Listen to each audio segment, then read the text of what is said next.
Simplification part 35 question number 121। Ram Singh ने अपनी संपत्ति में से आधा भाग अपनी पत्नी को, बाकी बची संपत्ति का आधा भाग अपने पुत्र को तथा शेष संपत्ति का 1/3 अपनी पुत्री को दिया।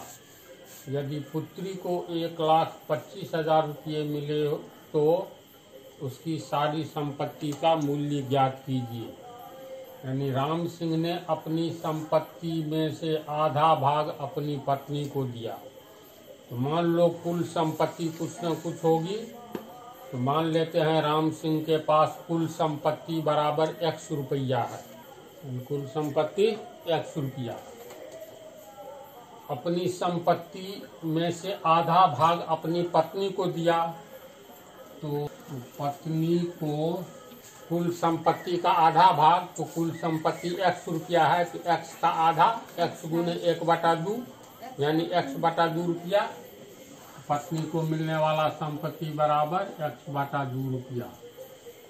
अब शेष संपत्ति कितना बच गया? अतः शेष संपत्ति, कुल संपत्ति में से पत्नी को दिया गया संपत्ति घटा दो। तो कुल संपत्ति माइनस पत्नी को दी गई संपत्ति। कुल संपत्ति X रुपया है, पत्नी को दिया X/2। 2x माइनस x बराबर X/2 रुपया। शेष संपत्ति पत्नी को देने के बाद बच गया, इसलिए शेष संपत्ति बराबर X/2 रुपया। ठीक है। अब कह रहा है बाकी बची संपत्ति का आधा भाग।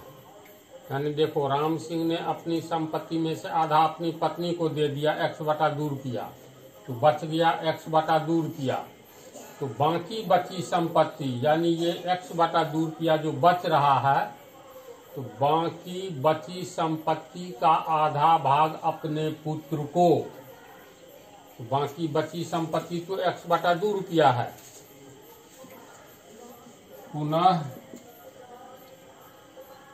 प्रश्न से पुत्र को मिलने वाला संपत्ति शेष संपत्ति का आधा है ना। संपत्ति बराबर शेष संपत्ति का आधा का मतलब 1/2 भाग। शेष संपत्ति कितना बच रहा है? X/2। तो X/2 रुपये का 1/2 भाग कितना हो जाएगा? X/2 गुने 1/2 बराबर X/4 रुपया होगा। अतः पुत्र को देने के बाद बची संपत्ति कितना होगा? ये तो एक तो आधा बच रहा था, आधा में से फिर आधा दे दिया पुत्र को X/4। तो ये जो X/2 रुपया बच रहा था, इस X/2 रुपया में से आधा यानी X/4 रुपया दिया किसको? पुत्र को दिया है ना। तो पुत्र को देने के बाद बची संपत्ति, तो X/2 रुपया में से X/4 रुपया पुत्र को दे दिया, तो बच कितना गया? तो X/2 रुपया में से X/4 रुपया घटा दो। क्या? तो X/2 माइनस X/4, तो ये हो गया 2x माइनस x बराबर X/4 रुपया। समझे? इसके बाद है बाकी संपत्ति का आधा भाग अपने पुत्र को तथा शेष संपत्ति का 1/3 अपनी पुत्री को दिया। पुत्र को दे देने के बाद जो बच रहा है उसका 1/3 लिखा है ना इसमें, अपने पुत्र को, आधा भाग अपने पुत्र को तथा शेष संपत्ति, यानी पुत्र को देने के बाद जो शेष x/4 रुपया बच गया, उस बचा हुआ का 1/3 अपनी पुत्री को दिया। यानी पुनः प्रश्न से पुत्री को मिलने वाला संपत्ति,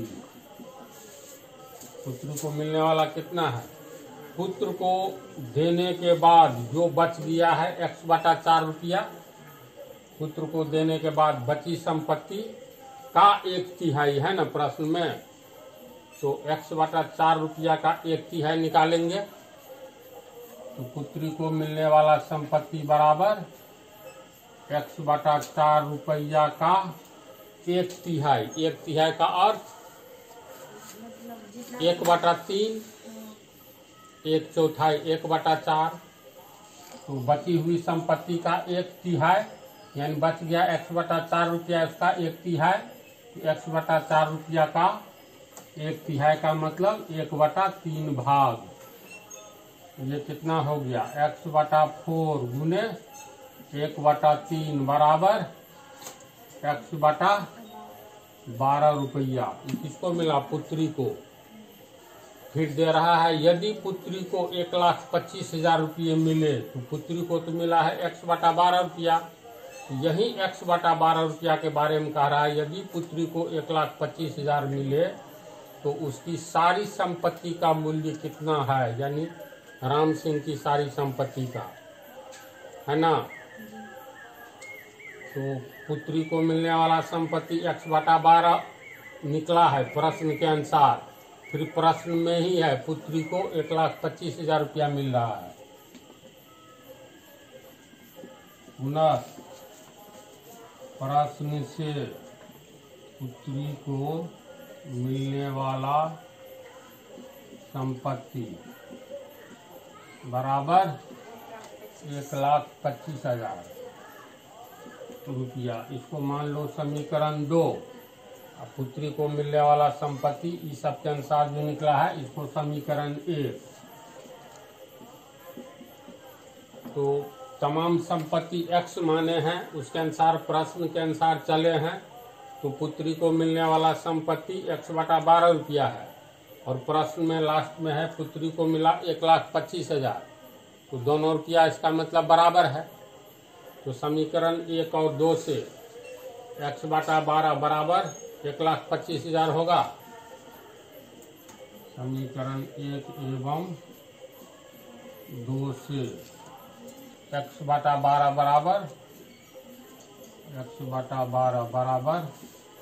1,25,000, इसीलिए x बराबर तिरछा गुना होगा, तो 1,25,000 को 12 से गुना कर दो। सीधी सी बात है, 12 सौ 15 लाख होगा ना। तो ये हो गया 15 लाख। 15 लाख का मतलब 1500,000, इतना रुपया आंसर। माने है न, माना कि राम सिंह का कुल संपत्ति 1 रुपया। समझे, कहीं कोई कंफ्यूजन नहीं है। अगले पार्ट में अगला प्रॉब्लम पार्ट में